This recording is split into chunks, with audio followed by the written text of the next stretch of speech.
Hey guys, Creator Mom, happy Friday again. So, I wanted to make another video talking about the benefit of the doubt. So, in my last video, I said that sometimes people like myself who maybe had lower self-worth or didn't exactly be firm and know exactly what they want and stick with it. Because I don't know, maybe you grew up believing that like you couldn't have what you want, or people called you stubborn, or they said that you give up too easily, that you just give up when you feel overwhelmed, instead of saying, hey, yeah, that overwhelm, be careful. That might be a signal, or feeling very sad or crying might be a signal that that might not be the right thing for you. Just be careful and weigh that out. Right? But no, it was chalked up to you just get overwhelmed too easily. You just want to give up too easily, right? And it's in my mind, it's seared in my mind. I don't know how, I forget how old I was. I must have been pretty young. We were in Disney World and they tried to, you know how they try to sell condos? I don't know if they still do it, but Westgate was trying to sell condo shares. Well, my grandmother, I was sitting there watching the whole thing. My grandmother is sucked in. She's very excited. She wants to buy this condo. And she's trying to convince my mom, because I think she needed a co-signer. My grandmother's not very good financially speaking. So I think she might have needed a co-signer or something like that. Well, my mother, you could tell she didn't want to do it. She was very concerned. Oh, no, I don't. But they coaxed her, and they coerced her pretty much into doing it, because she did it, but she cried afterwards. She was crying. Why was she crying? Because she didn't want to do it. But why didn't she listen to her intuition, right? Why didn't she listen to her signal that said, no, don't do it, right? Because I guess they convinced her. Obviously, they convinced her to do it. And she cried afterwards, knowing that that's when you cry after you make a decision, that's like grief. That's your spirit, like saying, no, right? Well, so yeah, I feel like by that same, family unit, I was told that I get overwhelmed. I want to quit too easily, right? Instead of saying, well, hey, that's okay that you don't want to do that anymore, right? It's like, you can't be a quitter. No quitting, right? Why not? If something's overwhelming you and it's making you cry, just maybe that means that that's not the right path for you. That's maybe not the right thing for you. Because when somebody is doing something that's right for them and it gets hard, it's not the same. It's not the same. So, I have beat myself up a little bit because I've made choices, but then I've gave up on them, or I backed out, realizing like, oh God, I guess this is not the right choice for me after all. And I felt there was in the back of my mind saying like, wow, you're a quitter. Like, you're a loser. Like, you just gave up. You gave up before you're afraid, you didn't want to work hard or something like that, that's the inner critic, right? Which probably comes from your parents or whatever. That's the inner critic. And the inner critic is most likely wrong. All right. The inner critic is siding with the voices outside, trying to protect you, right? Because the voices outside and your parents are always so well-meaning. Oh, so well-meaning. They want to protect you. But well-meaning people are wrong, too. Mostly probably wrong. Maybe they're not wrong about an idea, but they're wrong about, they place that idea in the wrong time. You can have right things. You can have tons of right things. Oh, that's the right thing to do. This is right. That's right. That's right. But is it the right thing at the right time for you? That's the question. So, yeah. When I left the shelter, I thought, oh my God, this is my second chance. I got to do something with my life career-wise. besides also raising children. So I thought I've talked about this on my channel too. I'm going to go to school. I'm going to do school remotely. I'm going to get my graduate degree or whatever, my master's degree in social work. I went through the whole process, and I felt pretty good about going through the process of applying, but I knew that I was kind of going from a place of feeling pressured. So, pressured by who? By no one, just by the inner critic, by myself. So, and by the world, I guess, like, you got to do something. You can't be nobody, right? So, yeah, I applied and went through all that. I paid for the application. I didn't bug people, but I asked people to write me recommendations. And then at the end of the day, when I got accepted to the university program and looked at the curriculum, I felt so grieved inside. I think I did cry a little bit, and I was like, oh man. So, well, instead of going past that and saying, you know what, I'm just going to do it anyway, the grief was so strong inside of my spirit that I was just like, all right, I'm backing out, I'm not doing this. And then afterwards, I felt bad. I felt like I wasted people's time, who I asked to write a recommendation. But everything is learning. Everything is learning. How would you have known unless you made it to that spot and figured out, okay, this is not for me? Why is that not okay? Just because you start to pursue something doesn't mean you have to continue it at all costs. That's what my mother did, right? With that Westgate thing, and it was a hassle ever since the first day. It was like a curse. Wish she never had done it. But everything is learning, right? What I would learn from that situation is, holy shit, I want to promise myself to follow my intuition and never to grieve it. So, yeah. So then I'm going to tell one more story. I began a new job like 16 days ago or so, and I gave it the benefit of the doubt, right? Because when you start a new job, you're training, that's overwhelming. Some things are naturally overwhelming, which we know for. That's I think where the benefit of the doubt can go. Training on a new job can be overwhelming. Your brain everything is learning new patterns, it's learning new things. That's a lot on top of life that you're already juggling. So I was like, okay, this is fine. I will, sacrifice for this first, couple weeks of intense learning, like boot camp style learning, I can do it. I told myself I can do it. And I did. I did it. I learned the process.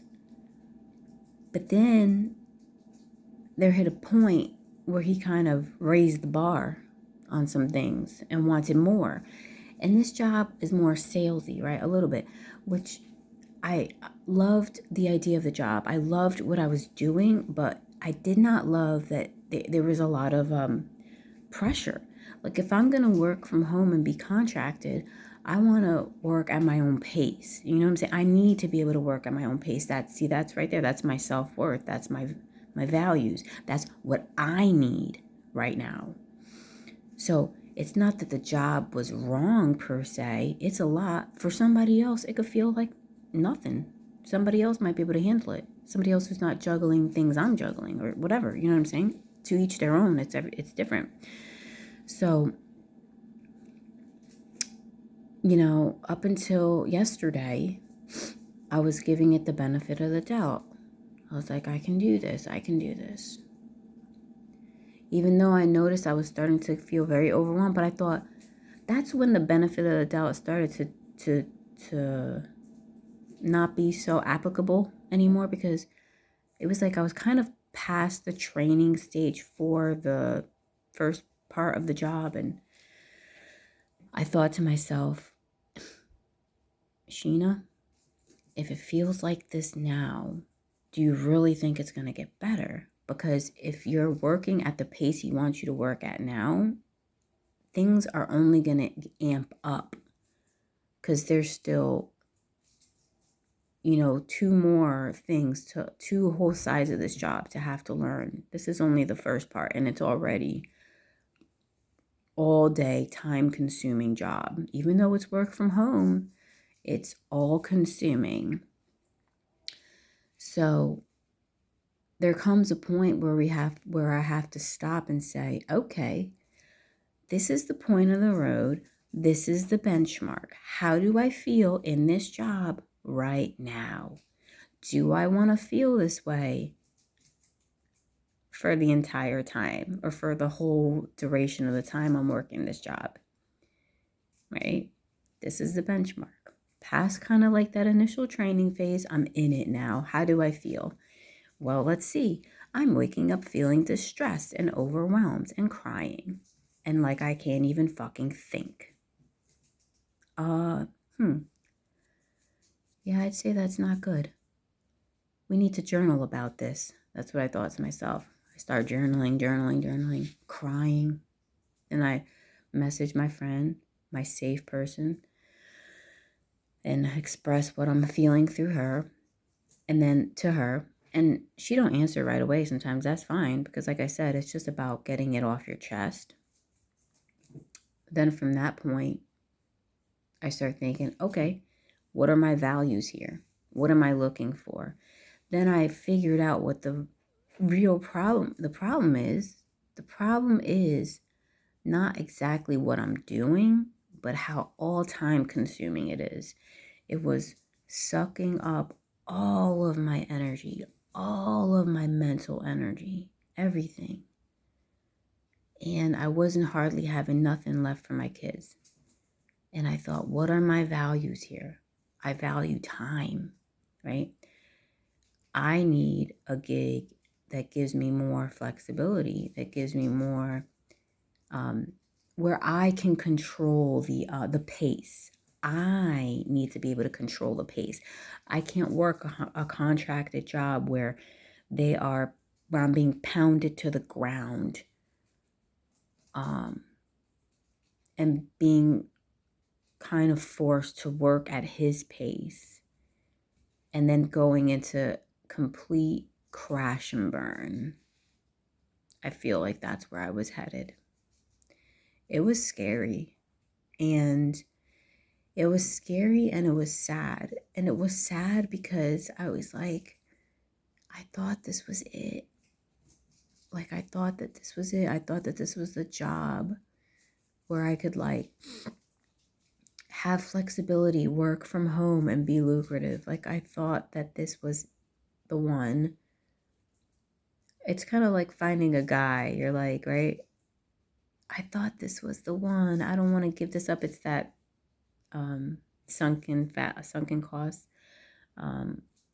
thing where it's like I've invested so much time. I went through all the training and now I'm just gonna quit. Now I'm just gonna leave. Now I'm just gonna throw in the towel before I see the reward. But I thought the reward is way off in the distance. I mean, I don't know how far the reward could have been, like a month away or 2 weeks away. I don't know. But the question is, could I go on in the space that I was in? Is it worth it? No, not for me, because sacrificing more focused energy for my children, that's more important right now, So it's the what do they call it? The fish on the hook? I don't know. It's the bait. It's the bait that's hanging out there. Oh, I need to get out there somewhere, right? But where is there? How long do you hold out? It's like being with a narcissist or in a bad relationship. You're like, man, I gave this relationship the benefit of the doubt, and I don't like how I'm feeling right now. We're kind of past the honeymoon phase, and I'm not feeling well. Well, it'll probably get better. It'll get better. They were just having a bad day. They're just going through something. Their ex-wife traumatized them. They got their kids taken away from them. Oh, it'll get better. I'll just give them empathy, you know, instead of giving yourself empathy and being like, you know what, this is not what I want. I don't want to feel this way. And he's doing things that I feel like are not aligning with my values and how I want to be treated. So I'm going to cut my ties now. Cut my losses, as I say, cut my losses. Cut and run. Cut and run now. Cut and run now. Don't just stay based on some future hope that things are going to be different. Assess how you feel now after that benefit of the doubt phase has kind of ended, because that could be like the first week, or I don't know what it would be like in a relationship the first month. And then have a checkpoint, take an assessment. How am I feeling? And do I want to feel like this for the rest of my life? And then if the answer is no, cut and run. Don't stay there waiting for some better, you know, oh, it'll get better, maybe, you know. Oh, no. Just cut your ties and go. And know and have the self-worth to know that you will find what you're looking for, what aligns with your values. Be that firm. I think we were taught not to be that firm. Oh, don't hold on too much to your values and what you want, because you're not going to be able to get what you want. That's too, that doesn't exist, or that's impossible. You're not going to find that. Fuck those voices, bro. And you know what? If you don't find what aligns with you, I don't know. Don't have it, I guess. I don't know. But just, I think the point is believing and having the self-worth to know. And this is where kind of like manifestation can come in. You're the creator of your reality. You know, you're the creator of the experience of your reality. Yeah. So if you're not liking how you're feeling and you're past the benefit of the doubt phase and make that phase short, then just stop. All right, guys, I've talked long enough. Have a wonderful Friday.